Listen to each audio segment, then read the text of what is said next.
Encontros ABPS. Eu sou Rafaela Celentano e no episódio de hoje você acompanhará um pouco de como foi a mesa redonda mediada por Lúcio Ferracini, com as educadoras Cida Martim, Daniela Ribeiro e Alcione Dias. Vamos lá? Passando aqui a palavra para a Cida Martins poder iniciar a discussão. A proposta dessa conversa é bastante desafiadora, pois o tema pode nos levar a vários caminhos, sobretudo nesse momento atual. Pois a educação, seja ela formal ou informal, a meu ver, passa por muitas construções e, por que não dizer, por todas elas. Para me preparar para essa conversa, eu fiz uma chuva de palavras comigo mesma, pensando em educação. E depois eu tive que cortar um monte delas, porque eu fui para muito longe. Vocês vão ver um pouco dessa distância que eu fui percorrendo enquanto pensava sobre educação. Eu me deparei com muitos temas que atravessam a educação para o bem e para o mal, né? O primeiro deles, acho que foram as tecnologias, que graças a elas a gente está aqui agora, todos juntos, um em cada canto, né? E que nos ajudou muito no tempo da pandemia a continuar as nossas ações, mas que também excluiu muita gente, mantém excluída muita gente dessa questão digital, e que é uma questão preocupante. Uma outra coisa que eu me deparei foram com as fake news, disseminando mentiras, seus discursos de ódio, gerando violências dos mais diversos tipos, sejam racismo, é, homofobia, misoginia, enfim, tantas outras. Fiquei me lembrando também de muitas boas práticas, como as discussões, as conversas, o pensar coletivo, que tem sido trocado por algumas informações nas redes sociais e que nos faz ficar alerta o tempo inteiro, quase não havendo pausas. Tudo para otimizar os nossos fazeres. Tempo. Me deparei com a questão do tempo. Não temos tempo. Precisamos produzir. É a lógica do mercado chegando à educação e trazendo com ela muitos problemas. Eu elenquei muitos problemas de fato e sei que não resolvemos esses problemas com pílulas de informação, e sim com muita reflexão e ação conjunta, que calmamente vão construir um caminho que vai resolver esses problemas pausadamente. Não podemos minimizar a complexidade desse tema. Como mencionados, temos muitos pontos a analisar e a enfrentar conjuntamente. Reduzirmos essas necessidades nos levará ao fracasso e esgotamento. E aí eu vou entrar numa outra questão que invade aí a educação, que atravessa a educação, que eu achei que eu ia deixar de lado, mas que surgiu aqui, graças a essa questão do fracasso e esgotamento. Que são sensações tão presentes na atualidade, que têm levado ao comprometimento da saúde mental de educadores e educandos, que recorrem, na sua maioria, às medicações. E eu já vou falar que eu não tenho nada contra o uso de medicação, a princípio. Pois nada adiantam as medicações sem a mudança em nosso cotidiano, em nossa forma de viver, em nossa proposta de relação com o mundo.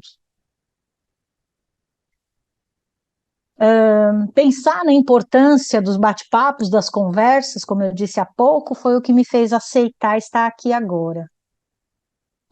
Gosto da sensação de poder estar perto de gente que está tão longe, mas eu lamento a gente não estar numa mesa próximo, conversando e degustando algumas coisas entre uma ideia e outra, pois eu acho uma combinação perfeita.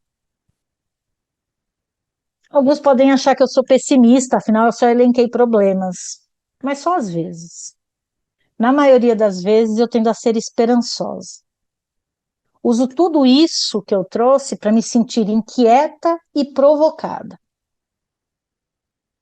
E aí eu recorro, às vezes, a Paulo Freire, tem uma frase que ele escreveu há muito tempo. A educação tem que ser, acima de tudo, uma tentativa constante de mudança e de atitude. E claro, como não poderia deixar de ser, recorro à querida psicodramatista Maria Alicia Romanha, em uma pequena frase que eu vou trazer agora, embora ela tenha deixado infinitas. Mas a pedagogia do drama, criada por ela traz que tem como um dos seus objetivos a formação de seres humanos com coragem para enfrentar uma sociedade dominada por premissas materialistas e de dominação.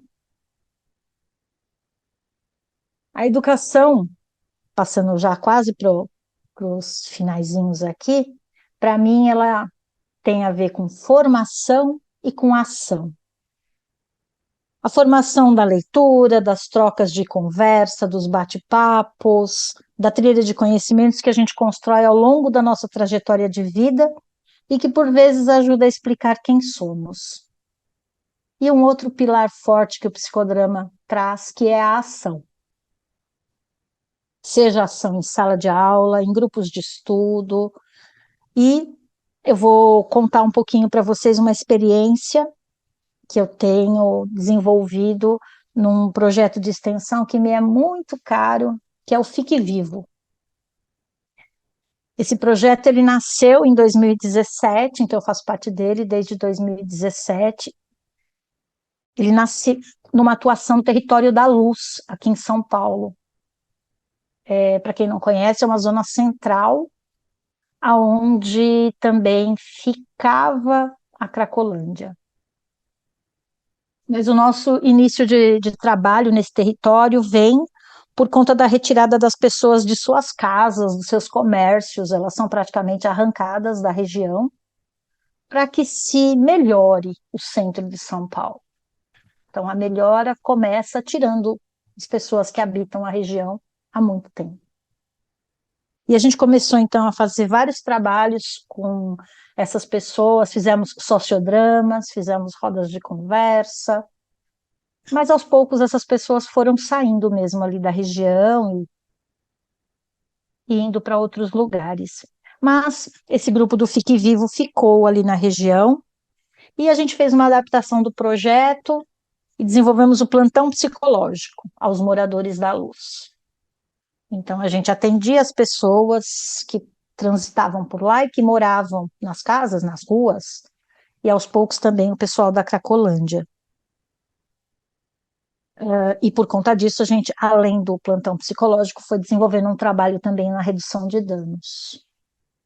Aí vem a pandemia, e aí a gente sai um pouco do território, porque esse trabalho ele vai às ruas com professores e com estudantes de psicologia. A gente fica de longe, fazendo algumas ações no território, mas muito, muito pouco, e alguns atendimentos online. E quando a pandemia cessa um pouco, a gente retoma o trabalho, mas aqui numa outra praça, chamada Pérola Baiton, que fica em frente ao Hospital Brigadeiro, Hospital Pérola Baiton. Ainda com esse projeto, então, de atendimento psicológico às pessoas que estão transitando pela rua ou que moram nessa praça, nessa região. A ideia é todos os sábados de manhã a gente vai num grupo para lá e disponibiliza o atendimento psicológico. Quem quiser conhecer um pouquinho, a gente tem um Instagram, chama Fique Vivo Clínica. Pode nos seguir lá. E a minha grande motivação para estar aqui hoje é pensarmos e construirmos juntos o que ainda não foi pensado para, como o Moreno sempre falava, podermos criar novas ações cotidianas e enfrentarmos aquilo que nos afeta. Então, acho que é um pouco esse ponto de partida e essa partilha aí desse projeto que eu queria falar com vocês hoje e começarmos aí a discutir. Bom, e fica então Alcione, Daniela, que se sente aí mais aquecida pela deixa da Cida, para dar continuidade. Eu queria começar agradecendo a oportunidade de estarmos aqui conversando sobre esse tema que nos é tão caro, senão não estaríamos aqui, ao mesmo tempo tão doído, né? Acho que para mim começou a minha história com a educação na dor. Quando eu fiz graduação, eu falei, só não vou para a área de educação. Eu ia para as escolas públicas, eu sentia uma angústia danada mas a vida foi me conduzindo. Fiz mestrado na área de psicologia escolar, porque meu orientador de psicodrama era orientador nessa área. Eu escolhi o psicodrama, então primeiro eu escolhi o psicodrama, eu acho que ele que me deu fôlego para entrar na educação. E sou docente desde 2005, então eu fui migrando de uma prática clínica para uma prática na educação, e hoje acho que grande parte do meu tempo eu dedico à educação. Então, como docente e também como professora e supervisora da área de psicologia escolar. E também pesquisando dentro desse grande tema que é o desenvolvimento, qual que é o papel da educação, né? Então, hoje eu venho juntando tudo isso e acho que não dá para falar desses temas de forma separada. Uma das palavras que a Cida colocou foi a lógica de mercado. Eu vou estruturar a minha fala aqui agora com vocês a partir disso, né? Quando a gente pensa em educação, a gente tem realmente aspectos negativos, difíceis, mas nós temos também aspectos positivos. Acho que os negativos, quando a gente olha para o cenário brasileiro, a gente vê o Brasil nas piores posições nas avaliações internacionais quanto às habilidades de matemática, português e ciências, apesar da gente ter um investimento considerável em educação, né? Por incrível que pareça, a gente tem investimento em tecnologia, as escolas ao longo dos anos vêm se equipando, mas a gente ainda vê muitas dificuldades. Eu tenho uma hipótese, tem a ver com o nosso modelo de educação e que vem sendo discutido por alguns autores. Se a gente pegar a nossa Constituição, nós vamos encontrar lá que a nossa educação deve se voltar tanto para a educação e formação para o trabalho, quanto cidadania. Apesar da cidadania estar na agenda de desenvolvimento da maioria dos países, ela tem sido colocada em segundo plano, e a gente acaba colocando foco, de fato, na formação para o mercado. Uma educação com uma lógica de mercado e uma educação que torna muito precário algo que é muito essencial, segundo a Nussbaum, que é uma filósofa norte-americana, só estuda a educação, qualidade de vida, trabalhou junto com a Amartya Sen, e ela vai dizer que não dá para a gente construir um mundo digno se a gente não tiver artes e humanidades, que são aspectos primordiais para a cidadania, vista numa perspectiva mais parecida com Paulo Freire, não como a ideia atual de cidadania, né, direito e dever, que é uma visão rasa, mas como participação, como se tornar agente. Só pessoas agentes de desenvolvimento, elas, aí juntando com a teoria moreniana, elas se tornam criadoras, e aí sim elas podem promover o desenvolvimento de um país. Então, uma educação voltada só para o mercado, com uma lógica de mercado, ela acaba criando pessoas com cabeças cheias, ou aqueles que vão muito bem e que acabam chegando nos primeiros postos, né, do mercado de trabalho, e aqueles que não conseguem nunca chegar lá e ficam com aquela sensação de incapacidade e trabalhando nos piores postos do mercado. Então, uma educação para o mercado de trabalho, simplesmente, ela traz muito sofrimento. Eu acho que foi esse sofrimento que eu vi nas escolas desde que eu entrei lá. Que se eu não tivesse o psicodrama para respirar dentro das escolas, eu acho que eu não daria conta de estar na educação há tantos anos. Desde o meu doutorado, meu mestrado virou doutorado, foi doutorado direto, então desde 2001 eu estou na educação e trabalhando ano a ano dentro de escolas públicas. E o que eu penso que o psicodrama, agora indo para os aspectos positivos, que é o psicodrama junto conosco na educação, é o fato dele trazer algumas questões fundamentais para essa promoção de cidadania. A vivência em grupo. Os grupos na escola são fatores de tremendo sofrimento e tremenda alegria quando eles são potentes, quando eles são saudáveis. E até hoje a educação olha muito pouco para os grupos de sala de aula, os grupos de professores. O psicodrama podendo trabalhar os grupos dentro da escola já traz uma potência de incrementação de qualidade de vida incrível. Outra questão é a possibilidade que o psicodrama nos dá de trabalhar não por uma educação recognitiva, mas por uma educação que possa ser inventiva, porque nós trabalhamos com a possibilidade de superação das cisões do nosso mundo moderno, né? cisão entre corpo e mente, nós trabalhamos com o corpo, entre o sentir e o pensar, nós trabalhamos o sentir também, entre a psicologia e a sociologia, nós trabalhamos nessa interface. Então, o psicodrama tem a condição de levar para as escolas, é o que eu venho experimentando esses anos todos, em especial depois de 2015, com pesquisas dentro das escolas, a possibilidade da sensação de pertencimento, de potência de criatividade, eu posso, que tem a ver com a condição de agente, tem a ver com a noção de cidadania, de Paulo Freire também, com a participação, com a condição de estar ativo na vida. Então, eu penso que o psicodrama traz para a escola esse outro braço, está na nossa Constituição com relação ao papel da educação, que é a promoção de cidadania, de qualidade de vínculos, de capacidade de discussão, de debate público, de dar opinião, de realmente a gente construir pessoas que sejam capazes de serem agentes, né, do desenvolvimento do nosso país, da nossa região. Então, o psicodrama na educação, acho que sem psicodrama, eu não, como eu disse, eu não conseguiria estar na educação, e o psicodrama na educação tem uma potência muito grande de desenvolver esse aspecto, e quem sabe esse aspecto desenvolvido a gente consegue, inclusive, trabalhar melhor no outro braço, que é a formação para o mercado de trabalho, uma vez que nós, no Brasil, estamos ainda com grandes déficits aí também nessa área. Eu separei algumas fotos para mostrar para vocês dos meus projetos de extensão. Tem um que começou em 2015, que chama Programa Arte Solidária, em que nós trouxemos as crianças e pais de uma escola pública para um espaço de psicodrama com crianças, que na época era uma ONG. Minha mãe também é psicodramatista, tem uma oficina de artes há 40 anos, então a gente fez uma junção. Universidade, Secretaria Municipal e Estadual de Educação, a ONG e a Oficina de Arte Lua Nova, e trouxemos as escolas públicas para o nosso espaço. Depois nós fizemos um segundo projeto, que é esse Convivência na Escola, desde 2018, em que nós temos queixas de escolas com alto grau de violência, em que nós vamos trabalhar a convivência nessas escolas.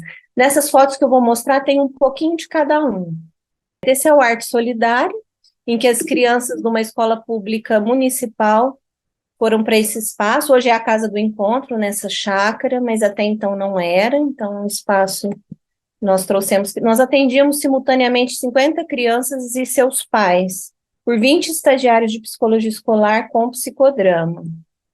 E a gente atendia debaixo das árvores, eu deixei o papel de supervisora distanciada, e eu atendia junto com os estagiários, porque é muito difícil estagiário de quarto ano já dominar o psicodrama, então nos momentos essenciais, eu e a minha mãe entrávamos para dirigir cenas, e os estagiários iam fazendo o que eles podiam. Então, a parceria, como que os grupos aconteciam. De novo, aqui um objetivo que tinha como meta a promoção de uma educação para a liberdade e a utilização do psicodrama, dos sociodramas, para que isso pudesse se realizar. Vou passar rapidinho por conta do nosso tempo, para vocês terem uma ideia. Fizemos várias pesquisas, financiadas pelo CNPq, ainda temos pesquisa em andamento, e agora o nosso foco está sendo nas escolas que estão com queixa de violência, né? Aqui são os resultados que nós conseguimos com essa pesquisa, depois eu posso mostrar para a gente não perder tempo agora. Queria mais que vocês pudessem sentir afetivamente o trabalho, a partir das fotos.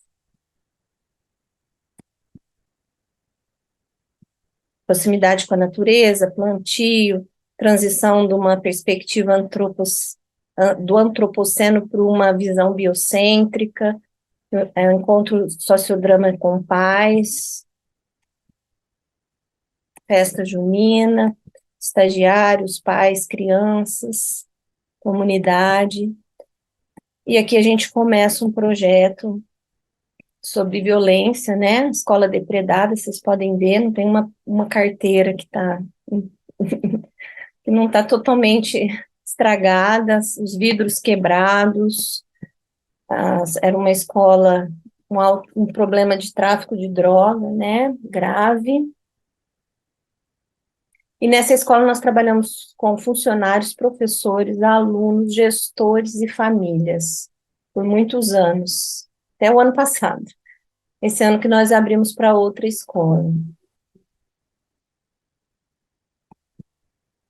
E também a importância disso na formação dos estudantes de psicologia, porque nessa perspectiva os estudantes também se tornam agentes, também se sentem corresponsáveis pela situação que a gente vive no Brasil, eles também se sentem artistas, isso aqui é uma obra feita coletivamente por estudantes de psicologia que diziam que não sabiam pintar.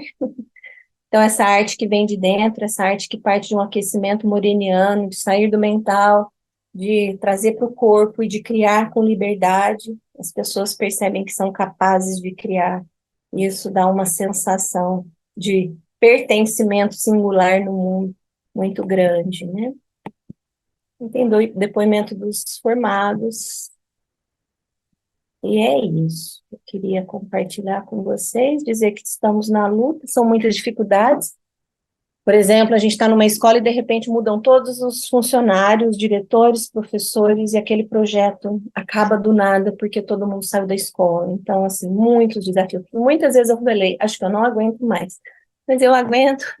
E eu vejo os professores, eu vejo as pessoas nas escolas ali no fronte dos problemas sociais brasileiros, eu acho essas pessoas guerreiras, e eu sinto que eu preciso ter resiliência, assim como eles ali, para lidar com tanto sofrimento, com tanta necessidade de acolhimento humano, que é o que a gente vê nas escolas públicas brasileiras. Então era isso, gente. Muito obrigada pela escuta. Obrigado você por esse início. Isso aqui é só o aquecimento aqui das discussões que estão vindo, né? Se inaugura aí com questões sobre tecnologia, fake news, as pílulas do conhecimento, né? E passa aí por Maria Alice, o que dá subsídio para ela, e traz um trabalho de ação social, o Fique Viva aí, que ela está envolvida, né? Aí você traz, né, Dani, a questão das dicotomias, né, que acaba distanciando o conhecimento, essa separação mente-corpo, e que o psicodrama vem para justamente ir na contramão dessa direção, que é a tua bússola, aí, a tua referência maior para estar inserida na educação, com pesquisa, na educação básica, né, levando o ensino superior para dialogar com esse aspecto, né? Também incluindo o poder público e a arte, acima de tudo, aí, que acho que pega carona um pouco na fala da Cida sobre Maria Alice nisso. E passo para o seu, Alcione.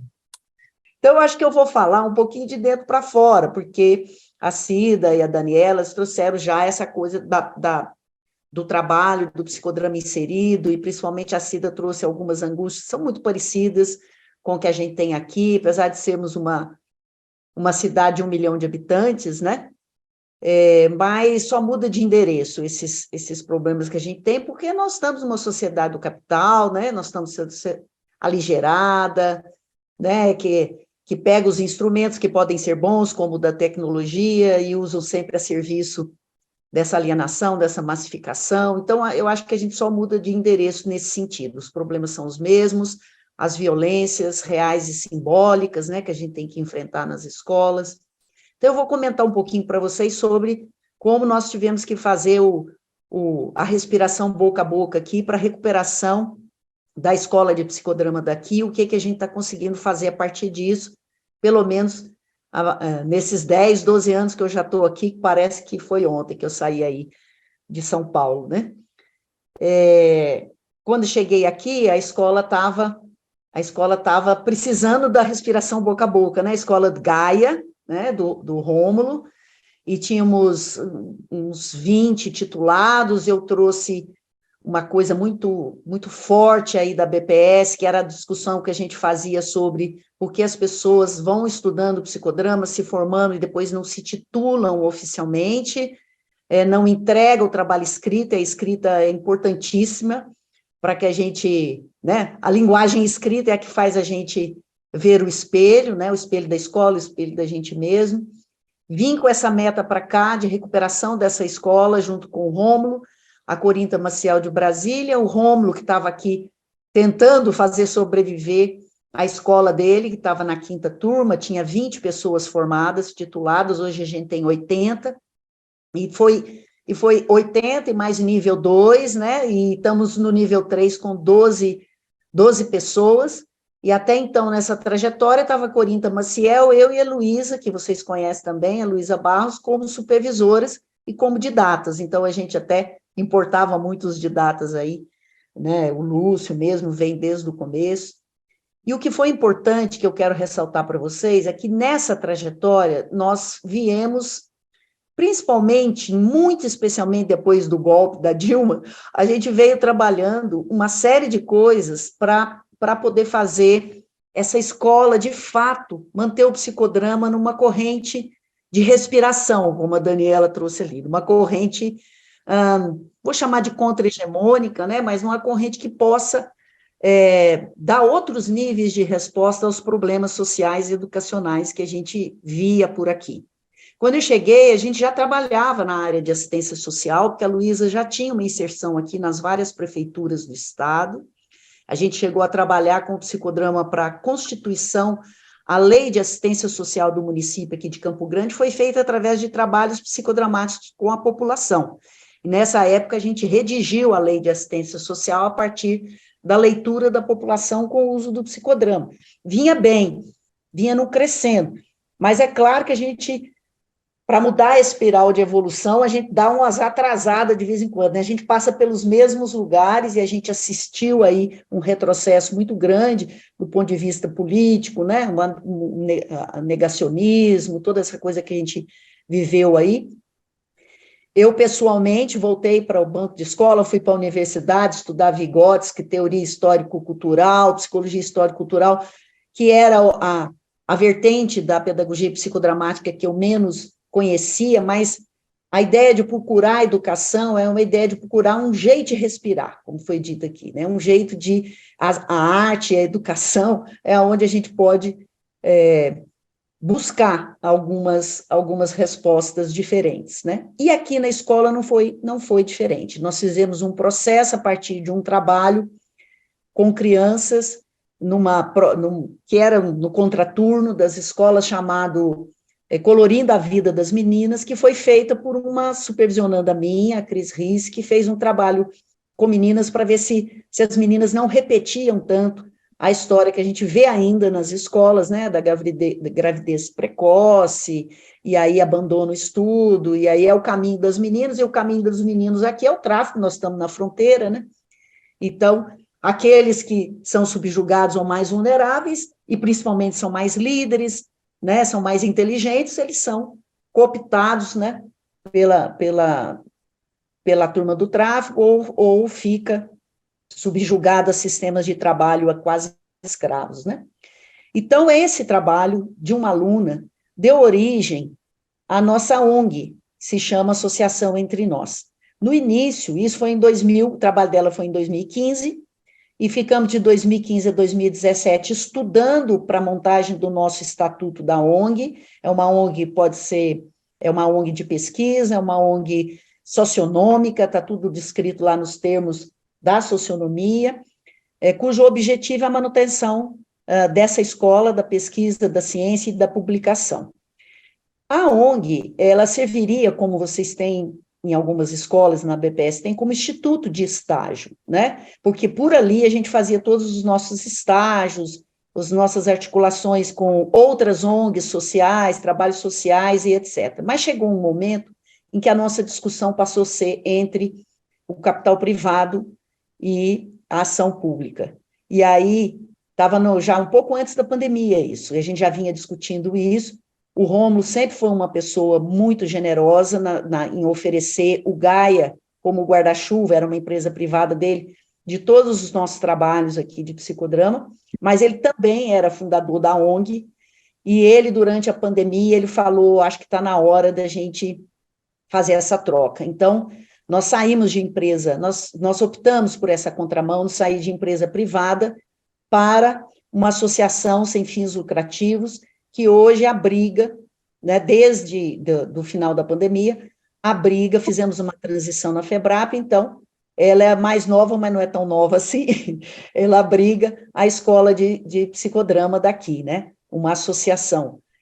Outras coisas que nós estamos mantendo também na contramão, né, os nossos cursos não serão e não são à distância. Nossos cursos são presenciais, as nossas publicações podem até ser online, mas elas serão em livro físico, né?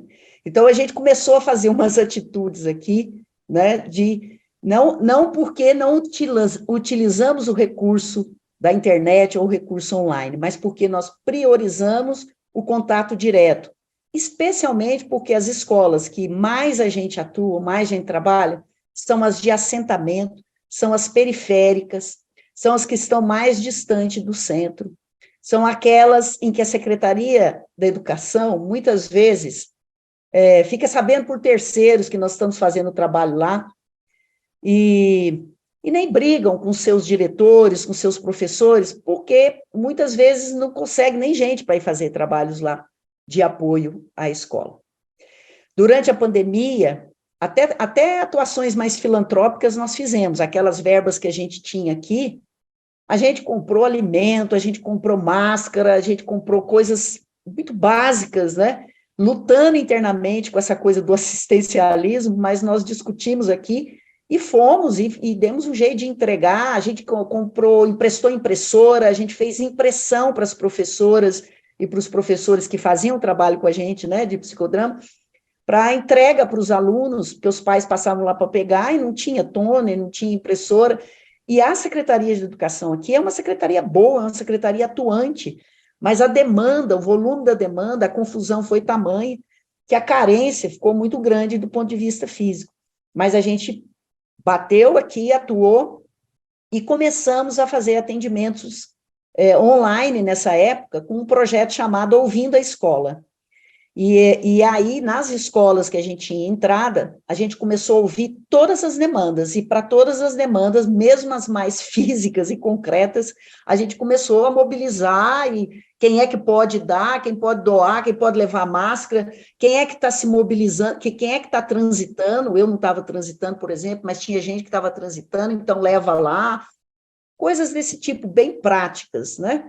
E do Ouvindo a Escola, a gente foi para o Ouvindo o Professor, aí conseguimos fazer grupos, alguns professores que já atuavam próximos da gente, outros mais distantes, e aquela correu um boca a boca, e a gente conseguiu fazer alguns grupos do Ouvindo o Professor, que era atendimento online. Havia uma triagem, a Luísa cuidava dessa triagem, e a gente encaminhava para grupos ou de TPP, da terapia do papel profissional, para discutir as angústias do papel profissional e como lidar e como fazer um coletivo, ou para atendimento sociático, atendimento clínico, né? Não sei se até se a Isabelle chegou a atender ou não, atendimento clínico dos professores em grupo, né? E às vezes individual, quando a angústia era demais, porque o bicho pegou, né? Dentro das escolas, eu acho que pegou para todo mundo na pandemia, então imagine dentro das escolas, era um Deus nos acuda terrível, né, com relação a tudo, né?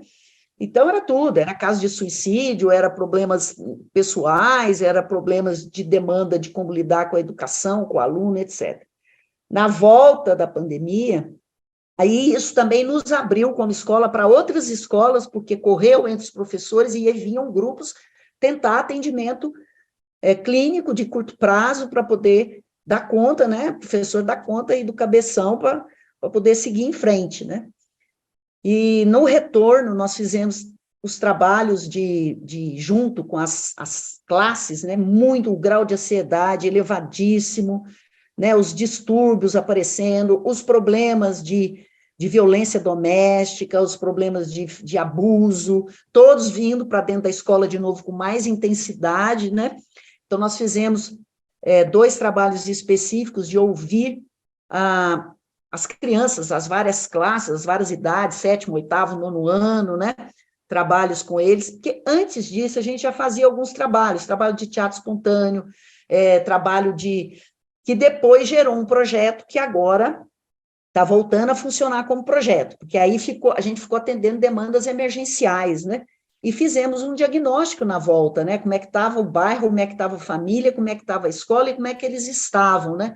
Usando a tricotomia social, fizemos esses diagnósticos, localizamos tudo isso que eu acho que aí só muda de endereço também, né? Tem outros, aí São Paulo certamente teve o mesmo nível de problema, e aí a gente começou a fazer uma coisa mais sistematizada.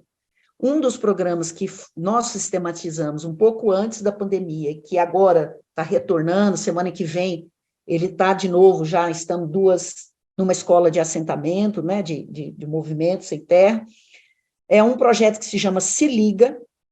Esse projeto Se Liga, ele atende desde o primeiro aninho até o ensino médio.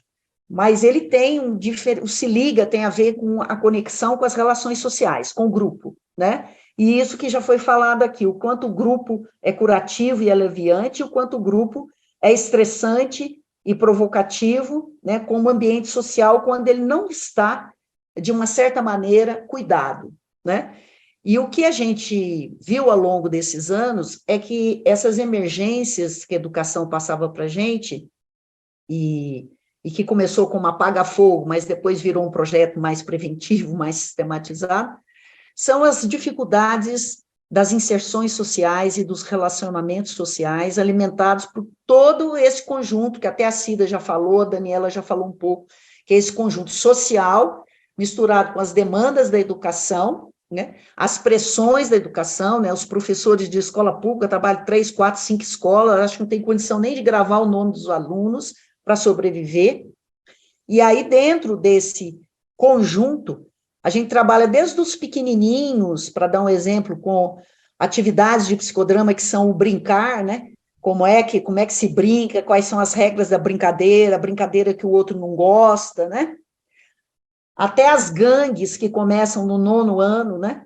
As gangues provocativas, as gangues que o líder da gangue manda o outro pegar o xixi na privada e tomar para poder entrar na minha gangue, as gangues que brigam entre si, aqueles que levam faca para dentro da sala. Então, isso a gente viu que é acúmulo de problemas de integração, de socialização, mal cuidados, né, com falta de apoio, somado à vulnerabilidade, à violência do entorno, etc. Aquilo vai crescendo, e tudo que vem, inclusive o famoso bullying, tudo que vem são sintomas, que muitas vezes são apagados pelo uso dos remédios, né? Até no ensino superior, que foi uma pesquisa que eu fiz no mestrado do adoecimento do professor do ensino superior, né? Adoecimento de todos os professores.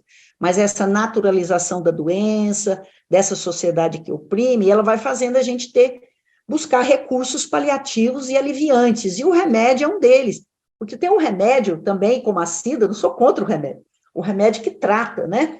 Mas aquele remédio que apaga a pessoa para apagar o sintoma e o problema junto, né? Que apaga a criança para que ela fique calminha dentro da sala e não dê trabalho, e isso está naturalizando, né, uma sociedade do adoecimento, uma sociedade da medicalização. Então, esses problemas sociais, eles vêm trazendo sintomas diferentes. Para todas as séries, a gente tem trabalhado com grupos de psicodrama, com a pedagogia psicodramática, eu vou também em alguns trabalhos, né, e oriento muitos, então, através desses trabalhos, a gente tem atuado dentro das escolas, na escuta do professor, no encaminhamento clínico em grupo para os professores, na terapia do papel profissional, e na parceria com a escola para atendimento dessas necessidades das várias séries, né?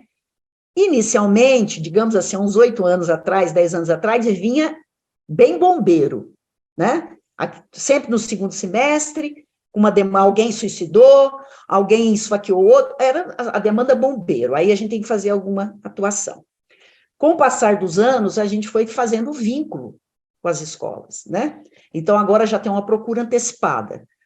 Nós temos um programa da Secretaria de Educação, vocês poderiam atuar assim, poderiam atuar com a família, vocês poderiam fazer isso, né? Eles vêm com a demanda e a gente cria projetinhos ou específicos para aquela escola, ou atuamos com esse que a gente foi delineando conceitualmente, tecnicamente, fundamentando, né? E agora, para a minha alegria, a pessoa não poderia, né, passar sem chegar nisso, a gente agora já tem a procura para capacitação dos professores, né? A gente já tem utilizado a pedagogia psicodramática, começou com a primeira professora que pediu pedagogia psicodramática para trabalhar a aula de história.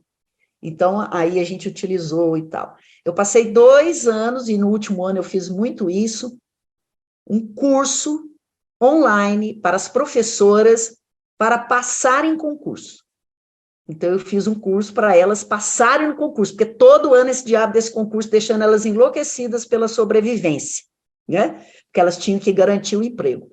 E aí eu fiz pactos, eu falava assim, eu vou fazer o curso para vocês, se das 10, pelo menos 7 passarem, uma tem que vir fazer psicodrama. E a gente foi fazendo o curso e conseguindo que essas professoras se aprovassem no concurso.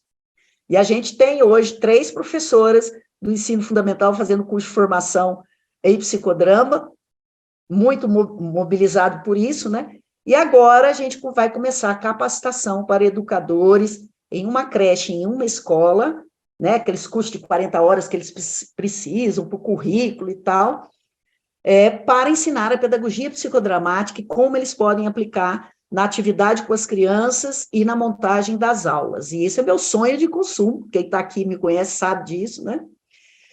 Nos colegas psicodramatistas, a gente já consegue, o Leon está aí, ele sabe, a gente está fazendo supervisão há mais de 1 ano, que ele é professor do projeto de vida, além de psicodramatista, né? Daqui a pouco vai sair um artigo aí, que nós vamos escrever junto, e ele aplica o psicodrama, 1º, 2º e 3º ano do ensino médio, em todas as aulas dele de projeto de vida. Tem o outro aqui numa escola, que é o do Vida, Terra e Trabalho, que é a escola rural, então também estão fazendo as aulas com os alunos, todos utilizando a pedagogia psicodramática. E é isso, são trilhas que a gente vai fazendo nesses últimos 12 anos, e o que me faz respirar são os alunos de psicodrama, porque aí multiplica essa ação, né? Que a gente vai, a Isabelle sabe que eu sou aqui, eu vou até, pego até na caneta junto com o aluno para terminar até a escrita, né? Porque é muito importante a gente pôr escrita como ciência, né? Socionomia, e vamos seguir na publicação desses trabalhos que já foram feitos, são vários trabalhos, mas agora que nós temos didatas, estamos tendo supervisores, é que vai dar o fôlego para a escola fazer as publicações desses trabalhos todos, que estão todos aqui em TCCs de alunos do nível 1 ou alunos do nível 2, para a gente mostrar, né? A nossa linha é trabalhar aquela utopia moriniana, né, de fazer trabalhos que cheguem, né, na transformação social, e a escola é, para nós, o ponto zero da transformação social. Como conceito, gente, eu tenho trabalhado muito, eu estou muito empenhada na revalorização da conserva cultural e na importância da escola, com bom conteúdo, fazer a reprodução do conteúdo, porque a escola esvaziou, inclusive, do conteúdo.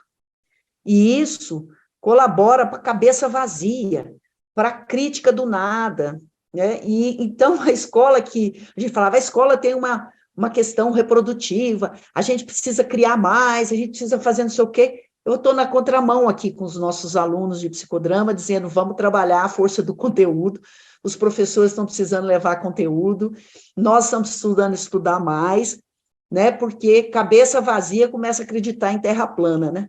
E aí a gente começa a andar para trás junto com todo mundo que está querendo fazer o esvaziamento, né? Fazer o método oba-oba, né? A ação pela ação. E então, nós estamos também nessa recuperação de levar os professores a estudarem mais, tanto os de psicodrama quanto os da escola, recuperar um pouco a importância do conhecimento acumulado pela humanidade, para a gente não ficar acreditando em qualquer fake news, para a gente não ficar acreditando em qualquer babaca que fala uma coisa 3 vezes com muita influência, né? É esse o caminho da escola. A gente tem muita coisa para fazer e precisa fazer. Tem locais, né? exército, igreja, o Estado, e no tempo moderno, a escola, são os nossos locais sociais. Então, a escola, ela é o retrato da nossa sociedade, né? E vai parar no colo dos professores a porcariada toda que a gente produz, né? A desigualdade social, né? As angústias, toda essa parafernália que nós estamos produzindo na sociedade, ela está quase que decantada, né? Selecionada dentro das escolas, ela está lá, a gente precisa ver isso. E nos professores, né? Eu acho que o trabalho com os professores é importantíssimo, porque eles estão lá no dia a dia com as crianças, né? E eu acho que muda um pouco, digamos assim, muda um pouco a fantasia, muda um pouco a vestimenta, mas a escola privada, porque nós temos também colegas aqui, tem também o Leon, aí ele trabalha numa escola qualificada e uma escola privada, aqui também eu tenho colegas sobre supervisão que trabalham em escola top de linha aqui. Mas quando você vai, por exemplo, nos adolescentes, é a mesma crise, é a mesma ansiedade, é a mesma tentativa de suicídio, é a mesma angústia, só que alguns vão para psiquiatras em seus consultórios nos mais refinados prédios, e tomam os melhores tarja preta, e tem seus laptops, e aí o nível de angústia é tratado de uma outra maneira. Né, ansiedades, angústias, crises, né, de pressão de produção, pressão de vestibular, pressão de passar na USP, pressão de, porque se não for Faculdade de São Paulo não serve, tem que ser em primeiro lugar, então, os meninos já entram tremendo, e as angústias deles com relação ao que eu faço com a minha vida, o meu corpo, a minha sexualidade, a minha relação em casa, os abusos que eu sofro, é o mesmo. Agora muda a forma como aquilo se manifesta e como aquilo é tratado, né? A gente vê, então, eu acho que nós, psicólogos, educadores, a gente tem que ver muito o que nós estamos fazendo com o nosso desenvolvimento psíquico, né? Eu tenho retomado muito com o Entre Nós aqui, a questão da conserva, para ver se a gente volta, para voltar no real, no concreto. Eu acho, por exemplo, Moreno, em determinada época, pós-guerra, a coisa era tão concreta sobre essa coisa de matar o outro, né, das guerras e tudo, que eu acho que ele tinha mesmo que fazer uma batalha enorme pela espontaneidade, pela recuperação da essência humana, pela criatividade. O movimento ali do círculo conserva, espontaneidade e criatividade era aquele daquela época. E hoje a gente sai da abstração para o simbólico. A pessoa, ela corta o pescoço dela porque ela está num seguidor que mandou ela fazer isso num instrumento que, se ela apertasse um botão, desligava o instrumento. Então, é um excesso de simbólico. A criança, eu vejo isso desde os meus netos, até lá na escola de periferia, que a criança ela está acreditando numa realidade que é absurdamente simbólica e virtual. Não é essa a realidade que você pode, se você quiser, você consegue, né? Basta você querer e desenvolver suas competências, que você vai conseguir isso. Isso não é real, né? Mas isso está em tantos lugares que a criança e o adolescente, eles sofrem.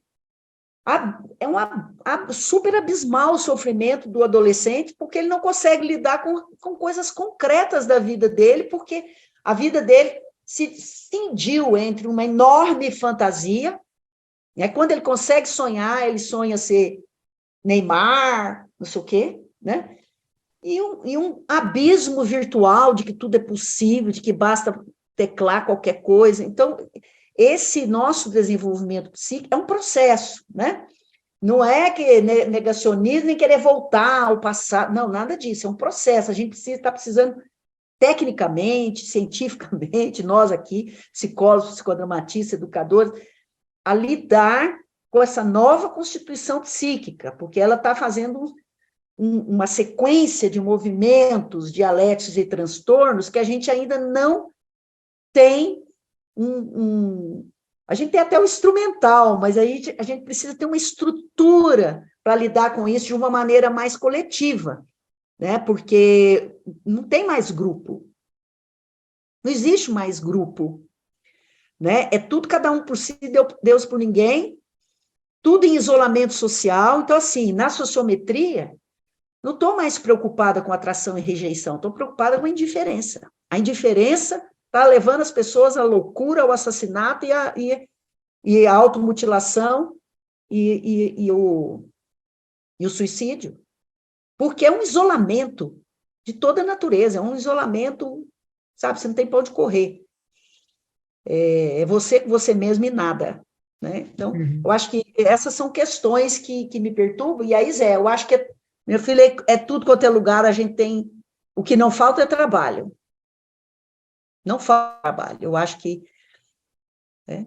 Mas deixa a Daniela falar. Talvez fazer esse encontro aqui é quebrar esse isolamento, com pessoas que estão aí em período assim. Eu acho. Né? Por isso que eu falo, a gente não está seguindo na linha de aulas virtuais, nem de formação online, mas não é negar a possibilidade desse tipo de encontro, mas é saber as limitações. Por exemplo, aqui o nosso corpo é limitado aqui, né? Nosso batimento cardíaco, as nossas lágrimas, né? O nosso suor, o nosso corpo aqui, ele é limitado. A gente tem que reconhecer até onde pode ir esse instrumento. Ele não dá conta de tudo.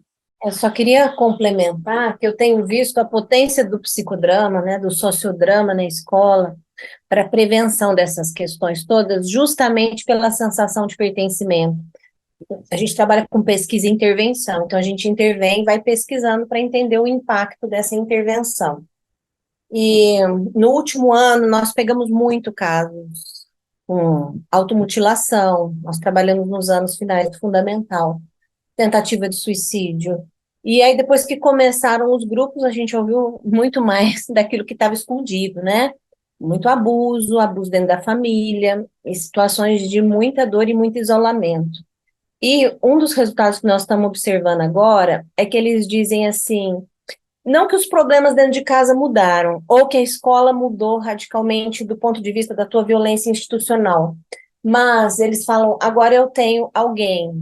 Sai muito essa conversa, assim, eu me sinto em família, eu tive coragem de falar aquilo de terrível que me aconteceu.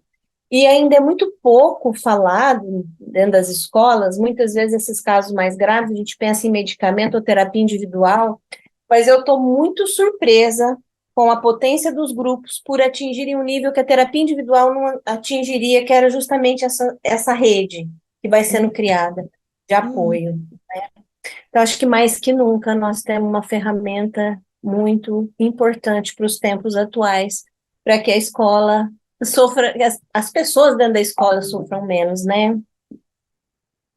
Só complementar isso, Alcione. Até que aqui dentro nós estamos tentando recuperar, porque o psicodrama também se isolou, né? As pessoas não trabalham mais em unidade funcional. Aqui como a escola é pequena, a gente vai trabalhando dessa maneira, todo mundo tem que trabalhar em unidade funcional aqui, no sócio e no clínico. As terapias aqui só aceitamos as de grupo, para fins de formação. E estamos fazendo trabalhos sociais, e mesmo trabalho com os professores, claro, no emergencial ele vai para o individual, mas depois ele vai para grupo. Que tudo é uma tentativa de voltar a essa questão grupal, a essa questão do... E depois que no mestrado eu vi lá, né, a gente fez um trabalho aí, a pandemia ajudou nisso, trabalhei nas estatísticas, 40% dos professores universitários, afastamentos, 40% dos afastamentos são por questões psíquicas do professor universitário. Não há nenhuma dúvida nisso, que o professor universitário é o que trabalha com o maior nível de pensamento abstrato, né? Então, é natural, né? Aquele que trabalha no concreto, pedreiro, ele quebra mais o pé e a mão, né? Mas aquele que trabalha mais no abstrato, ele enlouquece um pouco mais, se esse abstrato não tem, né? Não tem como dar vazão a ele, né? E, ao ver isso, a gente viu no quê? No vínculo. Cadê o grupo? Não, sindicato nem vou falar, que não existe mais, né? Mas, assim, é um vínculo, a mobilização grupal, né? E depois que vem, então, essa rachadura política, aí é que, assim, o pouco vínculo que tinha virou guerra de time de futebol, né? Então, a capacidade de vincular as relações, se nós somos seres sociais, se a gente se constitui a partir dos nossos vínculos e das nossas apropriações, dos nossos átomos, depois dos nossos grupos, quando você não tem mais vínculo, agora tem muita rede rede, né? Rede que são falsos vínculos, né? Porque muitos jovens acham que ele tem 100 amigos ali, ele tem uma rede de 100 amigos. Ele não tem amigo, né? Então, existe esse problema da gente recuperar essa qualidade vincular que a Daniela está falando, é isso mesmo que a gente escuta. A gente vai na escola uma vez fazer uma palestra, aí a gente aceita a palestra, mas chega lá, uma palestra vivencial, a gente coloca assim, mas a hora que você entra, você faz um sociodrama, você faz uma coisa, você põe as pessoas para conversarem uma com as outras. E as pessoas acham aquilo a maravilha do século. Eu comemoro e choro, né? Claro. Você comemora, porque, nossa, que bom que pôde. Mas a gente sofre junto, porque assim, as pessoas não estão conseguindo, aligeradamente, pulando de um ponto para o outro, tempo e espaço para sentar e falar um com o outro. Eu queria trazer para a banca, para a mesa, né, assim, isso é uma realidade que vocês vivenciam, vocês trouxeram na fala e estão ouvindo aqui de um coro, de um grupo, que é o que, apesar disso tudo, faz vocês loucamente persistirem na educação? Acho que é porque ela é um locus de grande potência de transformação, e porque ali também tem uma riqueza imensa, porque as nossas ações na educação têm condição de proliferar. Então, é um lugar de esperançar, é um lugar de trabalhar pelo mundo que a gente quer viver, né? E também a sensação de pertencimento ao mundo atual e tá perto desses dilemas. Tem um lado que nos chama para isso, né? Tanto no sentido de se colocar, né, de ver com os olhos do outro, quanto no sentido de poder atuar junto. Não porque a gente saiba mais, mas buscando soluções conjunto, estando junto, facilitando esse diálogo, essa troca, esse grupo. Porque o grupo talvez encontre soluções, a gente não sabe o que fazer quando 5 meninos socam a cabeça de um na sala de aula, nem o professor sabe, nem a gente sabe. Então vamos para o psicodrama, vamos dramatizar essa cena, vamos ver o que a gente pode, porque a gente não sabe muitas coisas, né? Uhum. Eu estou na linha, né, tenho estudado, inclusive, isso cada vez mais, assim, de educação e arte, a educação para a arte de educar, isso ser a essência do nosso desenvolvimento psíquico. Quando o nosso tratamento psíquico, o nosso desenvolvimento psíquico se dando pela educação, né? Então, eu continuo, porque eu acho que se eu quero humanização, se eu quero ser humano, eu preciso de educação. Se a gente tirar a escola, que é como a gente conhece a educação hoje, né? Voltar lá nos antepassados, se a gente for em Margaret Mead, que um dia disse que o primeiro sinal de humanidade para ela foi quando foi um dos estudos aí que localizaram um ser humano com um fêmur colado, né? Quando desenterraram, falaram que tinha um ser humano com um fêmur colado. E ela falou, se um ser humano quebrou o fêmur, para ele sobreviver, alguém teve que cuidar dele. Então, aí começou a humanidade para ela, aí começou a relação humana.